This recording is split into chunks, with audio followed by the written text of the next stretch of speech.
Hi everyone, this is Furuba Cannon. Here is Mod Red. Introduce yourself, Mod Red. Hi, I'm Krista. I started Furuba Cannon, and I have my personal Tumblr one-word test, and yes. And this is Mod Black. I'm Emily. I run President Yukisoma. I've also been around the fandom for many years under many changing URLs for my personal blog, currently known as Lavender Menace. Alright, so today, because we wanted to do a review of our event that we got to go see, including the first 2 episodes of the new anime, as well as interviews with the Japanese cast, we decided to do it in audio format because we just have more fun talking than writing, and there's just too much to say, and it needs to be said and not written. Yes, a lot to say, and a lot of emotions that we can't write calmly about. No way. Okay, so first some background about us getting to go to this event and see the first 2 episodes early. Right, so we actually both live in Japan. I work here as an English teacher, and Krista is a student here. So we were able to get tickets to the Japanese event before the American preview event, which is pretty exciting, and we wanted to let you guys know how that went. Yeah, the event was on the 16th, and it is now Monday. It's Monday, the 18th in Japan. So we saw it on 16th, the Saturday.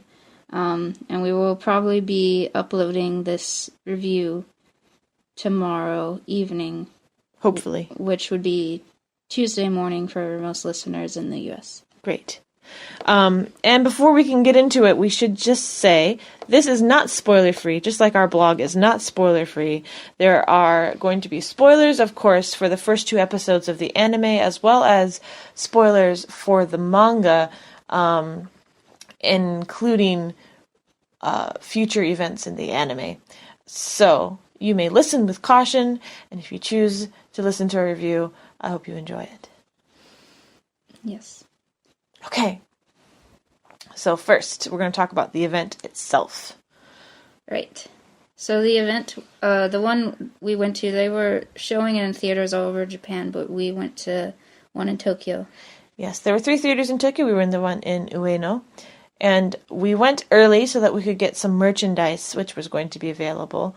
Unlike the American theater events, most of the merchandise was available for purchase and was not part of the ticket.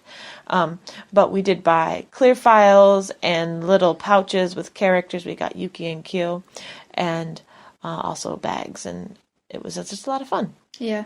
We couldn't find the merchandise for a little while, so we were worried, but there was like a little basket next to like all the other merchandise they like sell regularly at the theater. Yes. Yeah. And we did find it. We got what we wanted. Yes. The other fans that were there, I think for the most part, if this is of interest to anyone, for the most part, the other fans that were there were of a similar age to us, and we're in our mid-20s. So I think the primary audience for this live preview were people... Nostalgic fans. People who have read the manga or seen the old anime and are now maybe a little bit older than what I would imagine is more the typical age range for people interested in shoujo anime. But what do I know? I only care about Fruits Basket. Yeah. And it was quite a lot of people. The theater was almost full. Yeah. Interesting, perhaps, was that directly behind us was a mother with a daughter who looked to be about 7 years old. So that was kind of fun. Yes. Introducing a new generation to Fruits Basket. Yes. With our theater ticket, we did get one free piece of merchandise, which was a glitter card case, which we then used for our subway pass cards. And that was a really wonderfully made piece of merchandise. I think there are pictures around the internet on Twitter. They're really nice. I'm really happy we got those and for free. For free. Yeah, they're probably the best piece of merchandise we got. And we paid a pretty penny for the rest of the stuff that we did buy. Yeah. All right. Once we sat down, it wasn't too long after we sat down that they put up one of the promotional images along with a soundtrack preview, which I don't think was intended as a soundtrack preview, but they did play at least 2 or 3 pieces from the soundtrack that we got to listen to while we waited for the event itself to start, which I thought was a really lovely way to start the whole thing. We got emotional just listening to it. We did. We were kind of clutching each other in our seats and crying. Yeah, it's a really beautiful soundtrack, which we'll talk about more later on. Yeah. And then after the soundtrack preview and the stills were finished, they went into this wonderful little intro, which was, of course, included another soundtrack piece, and it was just like this montage of these beautiful character designs, some of which are already available online, and some of which we had not seen before. Yeah, and they were really nice. And it was really nice way to, like, introduce it and hype it. Yes. And then that went straight into the interviews, which were introduced by an MC who I did not know, but we went straight into the interviews. With which cast members? Toru, Yuki, Kyo, obviously. Shigure, Uo, and Hana. Yes. Now, neither Krista nor I speak Japanese very well. I speak a moderate amount, so we really didn't catch a lot of what was said, but it appeared to me to be moderated very well, and even without very good Japanese ability, I was able to enjoy it and pick up on some things. And one of the funniest things that I thought happened was that they asked the cast what their history was with Fruits Basket, and both the actresses for Hana and Uo, forgive me, I don't remember their names off the top of my head, were very excited to answer, and they had read the manga when they were in school, in high school, I believe, and it was very popular in their class, and they talked about how girls would talk about which boy they liked better, Kyo or Yuki. Not necessarily in shipping terms, but just like which boy they were a bigger fan of. And the voice actress for Uo said that she was a bigger fan of Kyo. She was a big Kyo fan in high school. And the voice actress for Hana said the opposite, that she was a very big fan of Yuki. And there was a lot of back and forth on stage about that. And like it was teasing. just a lot of fun. Yeah, with the guys playing Yuki and Kyo, they were like, yeah, I'm better than you. It was funny. It was really funny. Yeah. I think that was enjoyable for just about everybody. Yeah. I'm not sure if they're going to show that in the American theaters or not. I think they're doing interviews with the English dub cast, I think. But for people who go and see the sub, I'm not sure if they'll show the Japanese interviews or the English interviews. But if America does show the Japanese interview, forgive me if my poor Japanese did not pick up on the nuance of that conversation, but I hope that you enjoy it anyway. Okay, let's see. And they did interviews after the episodes, which I guess we'll go ahead and mention. Oh yes, they did interview after the episodes as well. Just kind of reflecting on it and wrapping up. Yeah. The after episode interviews weren't quite the same. It was, they asked them to do character introductions, and then each cast member gave some kind of a final message to fans. And then, yes, they talked about other promotional events and released the new key image and promotional video, which everyone has seen online now. Yes. And the promotional video was a really, really great way, I think, to kind of wrap up the whole thing, because after everyone had seen the 2 episodes and then gone back to interviews, it felt like there was a bit of a lull. So having the promotional video in there, the new trailer, was really great. I think it kind of hyped everybody up again. Yeah, it was very exciting. Yeah, especially since you got to see new characters that we have not previously seen, animated at least. So, all right, with all that said, I think we can probably talk about the next thing, which is the music, the opening and the ending. So, yeah, we were so excited to see the opening. Oh my gosh, it was like one of our number one things we were looking forward to, and then the episode started and there was nothing. Yeah, and I really thought there was going to be an opening because, like in the first trailer, when the Zodiac God makes the little drop and there's ripples. Like, we had ideas that might be part of, like, the opening. Yeah. So that happens at the very beginning. And we thought, oh, here it is, the opening. But then there was no opening. Yeah, it just went right into the episode. But there was the ending music, no animation, but we got to hear the ending music. Yes, it was really a very subtle acoustic piece. I think it was modern, yeah, but still subtle and nice. Yeah, a lot of guitars and piano, and what might be surprising, it was surprising to me, not in a bad way, but just shocking because I'm so used to the 2001 soundtrack, was that the vocals in the ending are male vocals and not female vocals. But it's a really nice change, I think. I think the 2001 soundtrack, for the most part, I do like, especially the vocal pieces, but the change to the male vocals for the new series is really quite nice. Yeah. And of course, we didn't understand it, but there was one English part that was just everything changes, everybody changes. Yeah, and I think that's a really good message for the overall plot and story of Fruits Basket. So I'm really kind of looking forward to when the English translation for those lyrics becomes available online for me to look at. I think it'll be nice. And they did also announce songs and artists for the opening and ending. We heard the ending, but not the opening. And in the after interview, like, the first thing they said was they apologized for there not being an opening and ending, but they said that, we'll see it when it airs. Yeah. And they announced the artists and the songs, which have also been announced online now. Yeah. Based on my limited Japanese, it sounded to me like they said to please look forward to the opening with the broadcast. I think part of their reason for withholding it from the theater previews is that they want to leave something to look forward to. They don't want to release everything and kind of tell all before the broadcast. So, which I appreciate. Yeah, it is nice to still have something to look forward to now that we've seen the first 2 episodes. It's really kind of nice, to be honest. All right, so other than the openings and endings, there's also the soundtrack. Which was beautiful. Like we said, the preview of it before the episodes made us cry. Yes.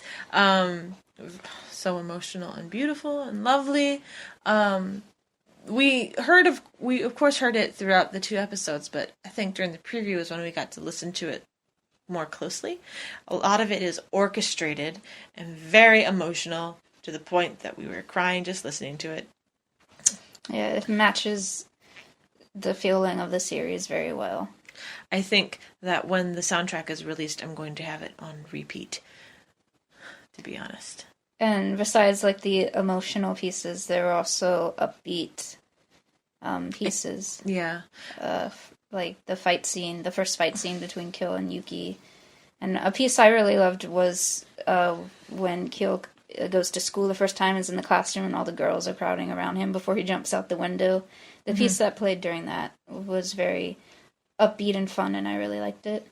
Yeah, I think there's music that will make you sad, and there's music that will make you feel happy and melancholy and all of the emotions that you should be experiencing during a show like Fruits Basket. But there's also music that will make you feel excited and that will highlight the moments that are kind of fun and comedic in the series. And this is something that I noticed, and I don't know if it's accurate or not. I don't know if it's true. But during the scene when Toru is walking home from work and she thinks Kyo is a pervert and hits him with her bag, during their exchange after that, there was music that felt and sounded a little bit different from all the rest of the music that we had heard during the show. And I thought to myself, maybe this is a Kyoru theme. Maybe this is their romantic theme. But I don't know if that's true. But I thought about it, and I kind of hope that it is true, because I would love to have themes like that for the different characters, and at least for the Kyoru romance. Yeah. So I would also love to have a theme for Yuki and Machi, but that's for a much, much later date. Okay, animation and style of the episodes. Oh, they're so beautiful. It really is beautiful.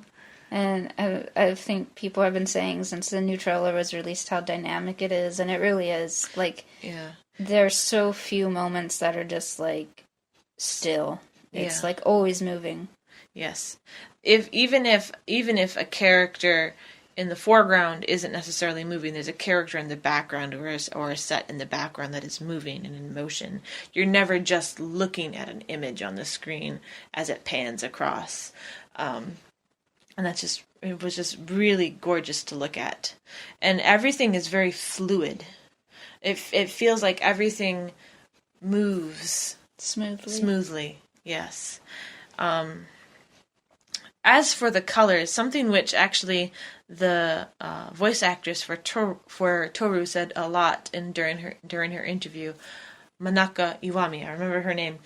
She said that the colors are so warm, and I have to agree because I think they are really very warm. I've heard some people describe them as pastel. I don't think they're pastel. I think they are just warm. Yeah, they're very welcoming. Warm and bright. Yes, they are bright, but they're not too bright. Yeah, not in a bad way. No. Yes. Character designs. Yeah. Character designs, Krista. It's so different, like, even compared to, like, snippets of in the trailer, just seeing them move constantly, like, the designs come across differently than just stills of the designs or something, and, like, they look so good. The range of emotion on their facial expressions and the way that their facial expressions move throughout a whole scene is stunning. It's wonderful. Kyo blushes. I feel the need to point this out because it was just wonderful. How many times am I going to say wonderful and lovely and gorgeous in this Yuki review? Looked amazing. Yes. Oh my boy. Yeah.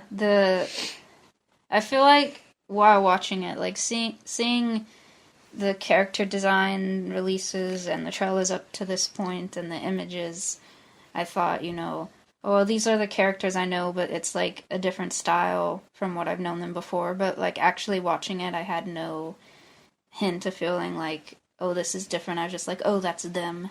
Yeah, a lot of the scenes, of course, they come directly from the manga, and even if they aren't placed exactly the same way, the characters are just so much themselves. You don't even think about it. It's just so perfectly done. Yeah, just in the way they move and the way their emotions are expressed, it's just like, yeah, that's them. You just immediately identify them as the characters we know and love. Yeah. Some things are different. Toru's hair is much longer than it is in the manga, as well as Uo's hair. And I think that will take a little bit of getting used to be honest, but it doesn't bother me at all. It's just not an issue. And the animals. The animals, oh my goodness, the animals are so cute. They are, I think, one of the things that are most redesigned from the manga. They don't look at all like their manga counterparts for the most part. Yeah. Yuki's rat form in particular is very much more angular and less rounded. And the beginning of the manga, before Takaya's style changed, he was a little bit more angular of a rat, but later on he became very round and mostly just circles. Yeah. Which is cute. But in this new anime, he has a very markedly rat form, which I appreciate a lot. And Kyo as a cat is amazing. Yes. He moves just like a cat. Mm-hmm. The scene after they first transform and like they're explaining the curse to her, there's a scene where he scratches his ear with his hind leg. Oh my god, it's so cute. It's adorable and it makes me laugh. Yeah. And like they like do that whole shot of all them and like Kyo scratches his ear and Shigeru wags his tail, and it's just like little details in how they move. It's really cute. And there's a scene where Yuki perks up his little rat ears. And oh my god, it's so cute. It's wonderful. I really think everyone's going to love how they do the animal movements in this new series. It almost makes me sad for the first time in my life that we won't see them transform so much later on. Yes. Yeah. Oh man. Okay, next on our list is details in the backgrounds. Yeah. Oof. So wonderful. It's really beautiful. And just like the sense of place you get with everything. With the school and with Shigure's house. Like understanding the layout and seeing everything. Yeah. I always had, like, from the manga, I always had a vision of what Shigure's house looks like and, like, how it's all connected together. But watching them move through this house in the new series really gave me a very strong idea of how the layout is and, like, what it might, like, feel like to be inside of it, which sounds cliche and stupid, but, you know. Yeah, for me, reading the manga, I didn't think it was a bad thing, but, like, settings always felt very vague, kind of, for me. And just, like, in the anime, there's so much detail and they really come alive. It's very atmospheric. Yeah. And the scene where Yuki shows Toru her room, it shows, like, a whole sequence of them walking up, like, the narrow staircase in the house. It's a really cool shot, It too. is. It's a really cool shot.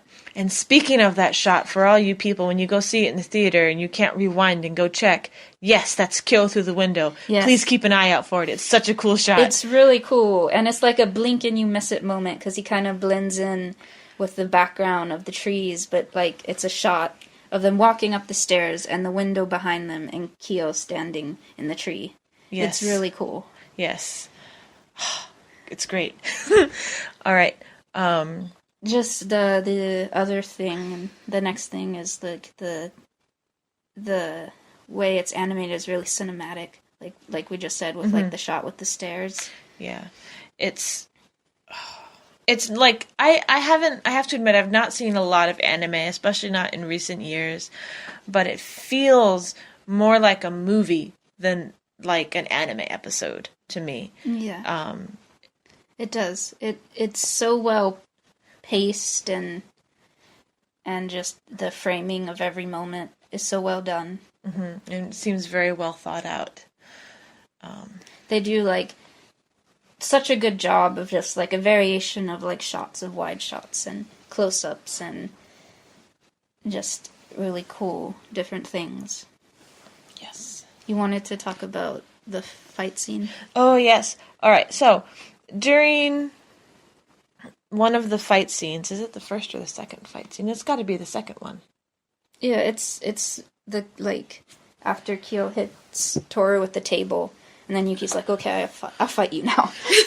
Yeah. Okay, so during that fight scene, while like the focal point for the camera angle is Shigure, like, kind of doing first aid for Toru's injury on her forehead, but while the camera is focused on Toru and Shigure, you can see Yuki and Kyo's legs as they fight across the room and across the camera's lens, so to speak. And it's just kind of such a... It was so much fun to watch. Yeah, it gave the whole scene like a certain mood, and it was really funny. It was a very different, I think, perspective from what we've seen of that scene before, both in the manga and in the 2001 anime, and I just really enjoyed it. Yeah. There are like chibi moments and like stylized animation for the comedy moments, but it's just like in the manga style. Yeah. And it's not like overdone like I think it was in the first anime. It's subtle, and it doesn't seem out of place with the more serious animation. It just kind of blends in and out very seamlessly. All right. Flashbacks. So, of course, in the first couple chapters of Fruits Basket, there are several flashbacks, specifically into Toru's background, as well as into Yuki's childhood when his friends' memories were erased. And flashbacks, they were beautiful, but they were also animated just slightly differently, as well as colored a little bit differently, which I really liked. Yeah, they were really nicely done. The animation changed slightly to be maybe, I mean, it's anime, so it's all stylized, but like a different kind of stylized animation, which was really nice. Yeah. And one of the cool moments about one of the flashbacks is when we're inside Toru and Kyoko's apartment before Kyoko dies, and we can see a picture of Katsuya in one of the little Buddhist shrines that Japanese people keep in their homes for members of their family who have died. So Katsuya is actually kind of present in this first episode, which is kind of cool. Yeah, the flashbacks have that, like, I think it's kind of a typical flashback style where things are kind of faded around the edges, but they're still very detailed. Yes. Like the red butterfly. Yes! Oh my god! Okay, so when Kyoko is telling Toru the story of the zodiac, there's a little Japanese wind chime hanging in their window, and the wind chime has the detail of having a red butterfly painted on the outside of the chime. Yes. It's very cute. I got really excited when I noticed that. Okay, there are also handwritten comments, like the little handwritten comments that Takuya left in the manga. So, for example, when Toru and Yuki are having a conversation while she's straightening his necktie, and he asks if she isn't sickened by him, and she says, "Oh no, I'm fine." And Takuya wrote a little comment that says, Toru confused what Yuki was saying because he was asking her a totally different question. So little handwritten comments that Takuya made in the manga are included in the screen on the anime, and it's really cool. Yeah, there's a scene when Toru's talking about her situation that she's living in a tent now, and it shows a shot of her in front of the tent and ants crawling in one side and slugs on the other, and there's like handwritten notes like ants, slugs, and it's really cute and funny. Yes, so it's used in different ways and very effectively. Yeah. All right. On to manga accuracy. Yes, the big one that everyone wants to know about. The one that we wanted to know about the most too. Yeah. So first, they covered the first two episodes covered the first 3 chapters of the manga. Mm-hmm. The first episode was the first chapter, and then the second episode was chapters 2 and 3. And the pace was very good. Mm-hmm. It felt very, it did not feel rushed. It felt very nice, very leisurely. I felt like I could just kind of sit back and enjoy and not really think about how short it was. Usually, if I'm watching a 20-minute episode, I'm like, oh, it's so short. But this time, I really didn't feel that shortness. It was just very nice. The hat. The hat is one of the first things you'll see. And it's very present throughout the episode. And it's blue. It's blue. The hat is blue. There was always some debate about what color it is in the fandom. In the voice comic that was released in 2013, the hat was colored red, and it was an official release. We thought it was settled that the hat is red. But now this anime has changed it, and now it is officially blue. Yes, I'm a little sad about that, but not too sad. Yeah. Because the hat is there, which is good enough for me. Yes. It's in both of the shots where Toru, the first shot where she enters the tent before she leaves for school, and then when she comes back, the hat is really focused on in both those shots. It's like you're not going to forget that it's there. Yes. And there's also a little extra scene. Yes. When Toru is leaving her new room in Shigure's house, and she kind of shuts the door a little hard. It's after she comes home and Kyo's in her room fixing the roof, and he tries to apologize after he leaves, and then she runs after him, and the door slams. There's her 2 bags that Yuki had collected, or the only thing sitting in her room, and one falls over and the hat falls out. And I really liked that moment because I think it draws the viewer it draws the viewer's attention to the fact that you should be paying attention to this ratty little blue hat. Yeah. I think the hat is in the first chapter is something you only really notice if you go back and reread it. Mm-hmm. You'll see that it was always there, and even the dream Toru has about it, you may kind of forget that that the hat was a thing. But now in this extra scene, it's like, oh, this is something you should be paying attention to. Yes. So, yeah. It's a really pretty piece of foreshadowing there. Okay. Ooh, guess what, guys? Blood. Blood. So, Krista and I aren't quite sure when this happened. I'm pretty sure it happened close to the beginning, when Toru is reflecting, not reflecting, but kind of introducing herself, like, "Hi, I'm Toru Honda. I live in a tent, and my mom died in May." Not quite that cheerful in the new series, I have to say. But the shot they show when they talk about her mom having died is just a street gutter, and a lot of blood on the ground, kind of pooling into the gutter. It was very shocking. Yes, it was quite a shocking moment to open the anime with. Yeah, which is why I'm pretty sure it was at the beginning, because I remember thinking that's quite a way to open it. Yeah, it was pretty early on, I think. Yeah. Which I know the reason I really like that is because I think it sets the tone for how serious this anime is going to be. And that Kyoko's death isn't just like, oh, we needed a protagonist who doesn't have parents around.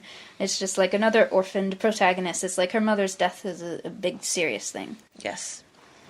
Another part of the opening is that it opens with the origin of the Zodiac curse. Yes, the very first thing that happens when the episode starts is showing the flashback in chapter 132. Yes. Very far along. Not like the whole thing, but just like a little preview of it, and like a new viewer would have no idea what's going on. Yeah. But it's showing the Zodiac curse starting God with the sake cup, and then it's really cool because it's not like in the manga. Mm-hmm. They like do something different where it's like illuminated. It's like it's the like zodiac chart under God. Like you can see this in the new preview trailer, but not the whole thing. And then like all these lights come up and they turn into ropes and they kind of bind all of the characters together. Yeah. And then God and the cat are in the middle, and then the cat's single tear falls, and then the episode starts. Yes. And it's really good. Yes. And so I think it's really good they included that to open the whole series, because it is the thing that ties the whole thing together, the whole story. And when that comes back at like the very end of the series, and be like, oh, that's what we saw at the start. Yes. It'll be really cool. Yeah. Another thing we both noticed is in the beginning, the cliff. We think the cliff. Yeah. So of course, towards the end of the manga, Toru has an event where she falls. An event where she falls from a cliff and is seriously injured, which is kind of a big moment that kind of starts a chain of events for the end of the series. And in one of the opening shots of her walking to school and eventually finding Shigure's house, she kind of climbs up a cliff and has a view of the city, which is actually it can kind of be seen in the very first trailer that they released. Yeah, the last shot in the like first trailer of her looking out over the city is after she climbs up on this cliff. And it looks like a cliff that's going to fall down. It looks very unstable and small. Yeah. So we speculated together that perhaps that is the cliff that she will eventually fall from and injure herself. Yeah. Let's see. Oh, something that we really appreciate about this new series is that it catches but does not copy the manga, meaning that the feelings and the emotions and like the purpose behind the story is caught and portrayed, but is not necessarily copied straight from the page to the screen. Yeah, it's not a page for page exact translation, but it catches the atmosphere and meaning of everything. Yes. It's really good. You can see like, how do I say this? Like the motivations that the characters have that we learn about later in the series, later in the manga series. The motivations that are revealed later in the manga you can kind of feel their presence in these first couple episodes for the characters that are present there. So it's not something that is absent. It is something that is there. Yeah, definitely. And there are also like some small changes that speak to the fact that it's not a direct, page to screen. Yeah, should we talk about specifics? Yes, we should. So, like, one thing I really appreciate is when Yuki and Toru are walking home and they have their conversation and Yuki tells her about the zodiac and that he hates cats and everything. Mm-hmm. It's a very serious moment, and in the manga at the end of it, like, the Prince Yuki fangirls show up again, like, behind the tree, and they're like, don't get a swelled head getting close to Yuki. Yeah. And that's not in the anime now. Yes. It just remains a serious scene.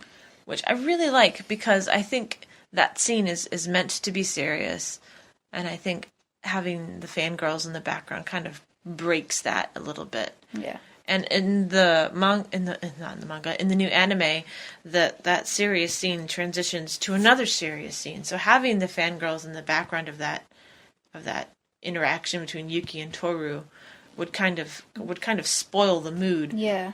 And the setup for the next serious scene that happens.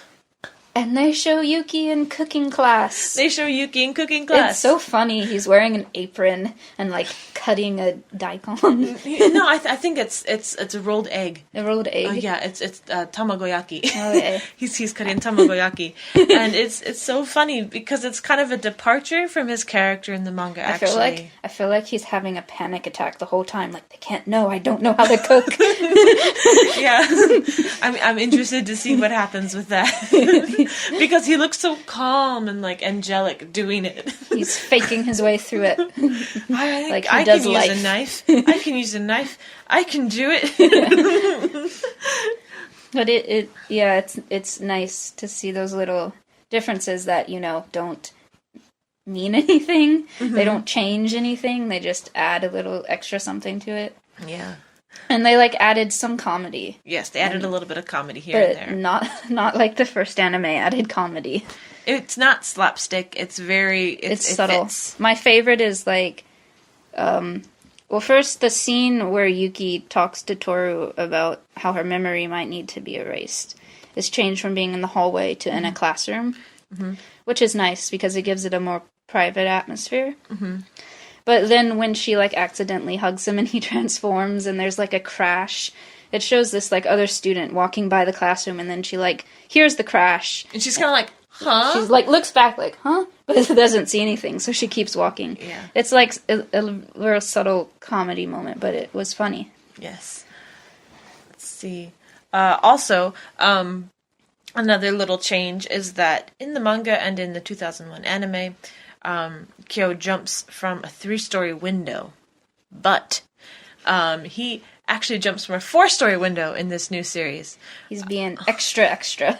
Which is something I only remember because the mother with her probably around 7-year-old daughter behind me, she leaned down to her daughter and she was like, 4th floor. He jumped out of the 4th floor window, and she pointed it out to her daughter, and her daughter was like, wow! I just kind of cracked up. I probably wouldn't remember it if not for the fact that the lady behind me pointed it out. Also, when Kyo lands on the ground, mm-hmm. he lands like a cat on, like, all fours. It's really funny.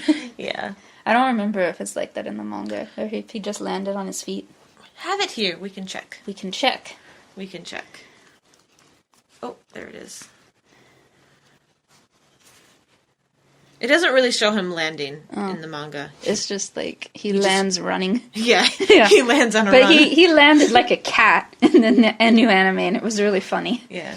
And all the outfits the characters wear are changed a little bit, and but they look like they're all like still outfits that they wore in the manga, just at different points. Mm-hmm. So that's really cool, I think. Yeah. Also, Toru's, speaking of outfits, Toru's school uniform is no longer an issue as far as being dirty. That first day she goes back to school after kind of spending the night at So, Sugar. like, some little comedy moments are added, and, like we mentioned, the Prince Yuki girls, after that one scene, some comedy moments are cut. Like, her uniform being dirty, and the scene where she's thinking about the cat, and then, like, she pretends she hit her head, so Uo and Hana don't know why she was crying. Yeah, those things are no longer present. And honestly, I don't think it's anything to be missed. Yeah, and it just keeps the story moving along at a good pace. Yeah. So another thing is, like, scenes are expanded, but, like, not in a way, like, they add new things, but just, like, give more detail and time to what was already there. Like, the flashback of Toru's mom telling her the Zodiac story is, like, expanded with, like, more detail. Like, it's not just a picture of Toru lying in bed and Kyoko lying beside her. It, like, shows her whole bedroom, the red butterfly chime, like Emily said. It's, like, really sweet. The way it's expanded on, and they do that with a lot of things. Yeah. And then something cool that Krista pointed out recently. Yeah, I only noticed it rewatching the scene because it shows up in the new trailer.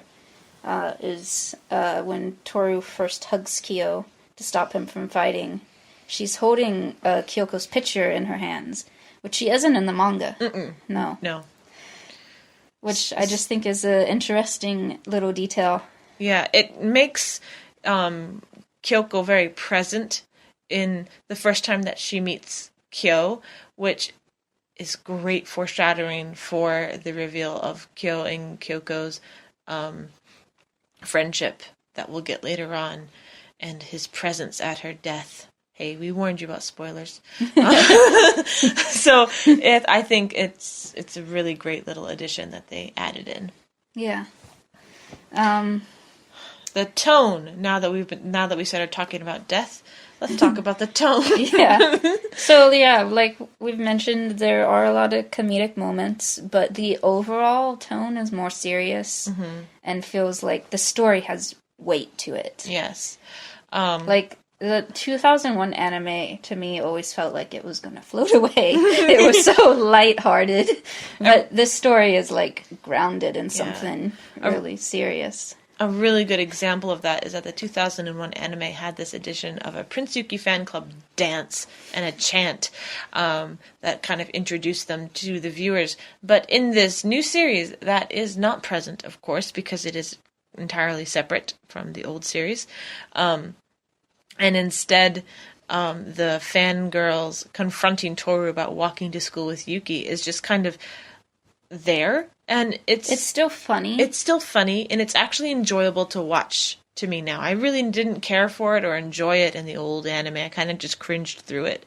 But in this new one, the confrontation actually almost seems like bullying a little bit more because she's backed up against a wall. And it's like a little bit funny, but also like just a little bit serious too. Yeah, it feels like it's setting it up for the fact that Yuki doesn't want to be seen as a prince is a thing. Yeah, it doesn't necessarily paint the fangirls in like a funny or like comedic light. It's just like, this is kind of creepy, but we can enjoy the comedy for a little bit. Yeah. And just like, even besides like, cause it still has lots of comedic moments, the episodes, but just, I don't know how to describe it, but just like the overall mood. It's like, this is a story that, you know, you should be paying attention to. You should be paying attention to details and character motivations and feelings. And, you know, it's something to watch carefully and really think about. Yeah. We mentioned before about character, like facial expressions, emotions, and motivations being included. And there's a really great detail that Krista liked a lot. Yeah, I just, when I watched it the first time, when Kyo punches the table and hits Toru and she starts to bleed, his facial expression when he notices that just like really hit me as like something that had the whole weight of his backstory that we don't know yet behind it.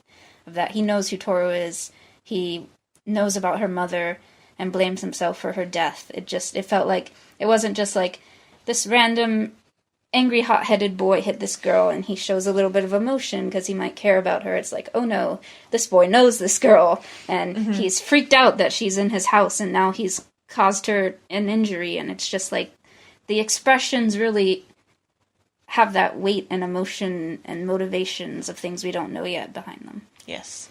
A really good contrast from the 2001 series and the new series is that where certain events were perhaps just heartwarming before, are now given a more weighted feel. There's more emotion behind them. Mm-hmm. Like, a really good example is when Toru tells Yuki that she still wants to be his friend, even if her memories of the Somas are erased. And in that moment, it's not so much heartwarming, wow, what good friendship, oh man, how cute. It's much more motivated. It feels like this is important for Yuki. This is an important move in Yuki and Toru's relationship. Yeah, it feels like it's not just a moment in of itself, but that it's setting up whole storylines and character development and relationship development for the future. Yes. And hinting at things that, are a heavy weight on these characters' hearts. Mm-hmm.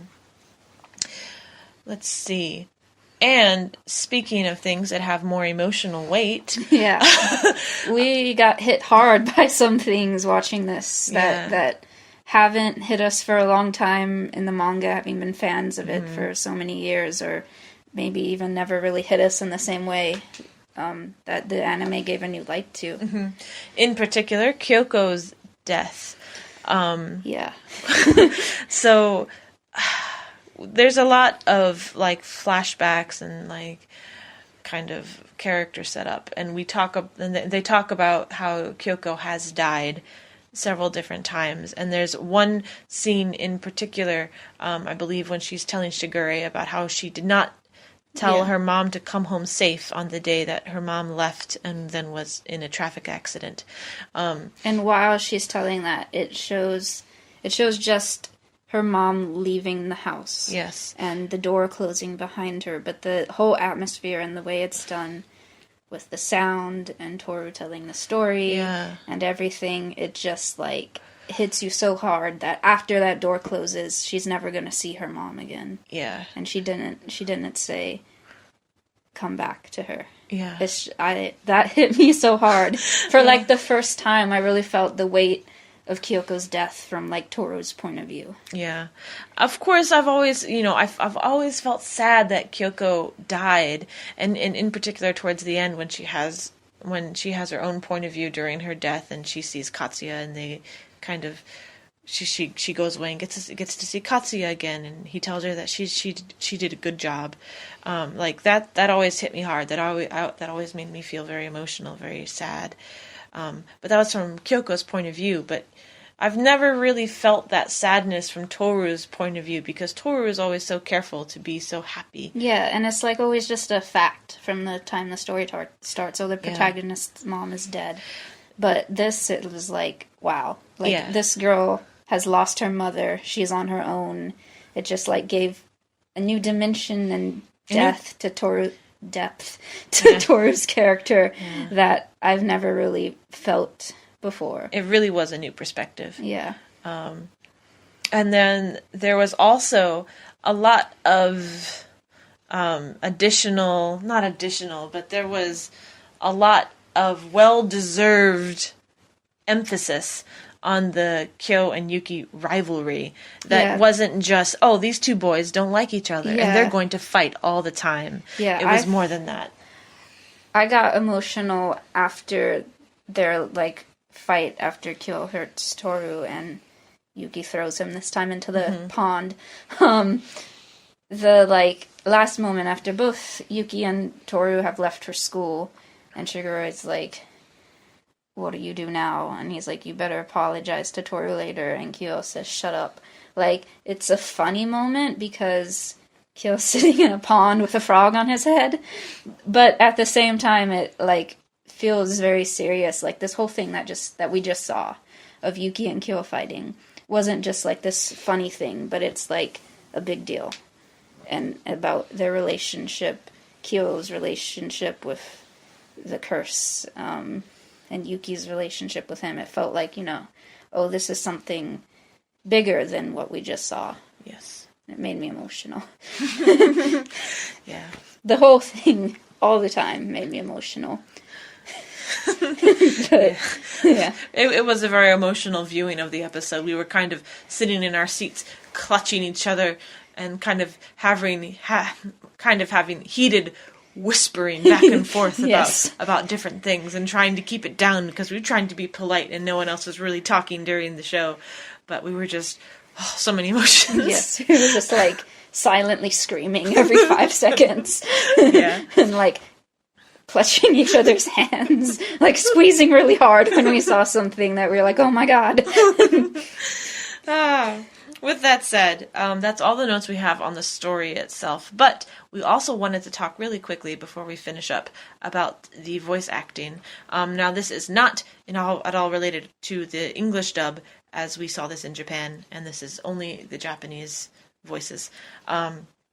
So, Krista, you were very impressed with Shigure's voice? I loved it. I thought it was spot on for his personality. Who I see him as in my head and who he's going to be. I thought his voice sounded perfect. Yeah. And Akito sounded feminine, Very. as she should. Yeah, but not in like a bad way. Yeah. Like, it sounded like people could believe that she's a guy. Mm-hmm. Just with a higher pitched voice. Mm-hmm. Speaking of guys with high-pitched voices, so 2001 anime, big point of controversy. Yuki's Japanese voice actress was a woman, Aya Hisakawa, who I still really love. Yeah, we both have a different point of view that we really liked her as Yuki in the first anime. And that's an unpopular opinion. Yeah. But now Yuki has a new voice actor, and he is being voiced by a man. And we love him. We do love him. I was when I first heard his voice in the first trailer. First trailer? Did we hear? We heard Second trailer. Second trailer. We heard his voice for the first time. I was really kind of shocked. Not shocked, but like it was something that I had to feel used to. It took me a little while to feel used to it, and I was worried when I saw the anime for the first time that I would take a long time to adjust to this new vocal range for my favorite character. But actually, Yuki's new voice actor and his new voice, they blend so well with the story. It really didn't take me any time at all. I just went straight into it and I didn't think about it. So I really like this voice change. Although, let me just say, Aya Hisakawa's voice for Yuki is always gonna have a place in my heart. Yeah, but the new guy is great. Yes. He really feels like he fits Yuki. Yeah. I'm really looking forward to seeing how his voice is used in future episodes and how it's portrayed. And Kyoko's voice, which we all have gotten to hear in the trailer now, but obviously she had a lot of lines in the first 2 episodes. Mm-hmm. She sounded amazing. Yeah, she really sounded like exactly the kind of person that Kyoko is, which is this cool mom. Yeah, the cool mom. The ex gang member, cool mom. Yeah. Like she sounds like her emotional range is really just gonna like. Yeah, she sounds like do wonders. She's gonna be an impactful character, not just like the ghost of the protagonist's mother. Yeah. So I'm looking forward to hearing more of her as well. Yeah. So that's like everything we had to say. It's been almost an hour of talking. I hope that you enjoyed listening.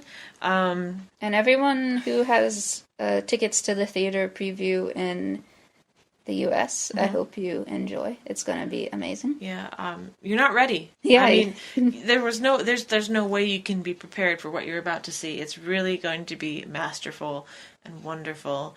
And my final thoughts are perfect. So it's perfect. I really hope you enjoy it. Yeah, and thank you for listening to us ramble on about it. Yeah.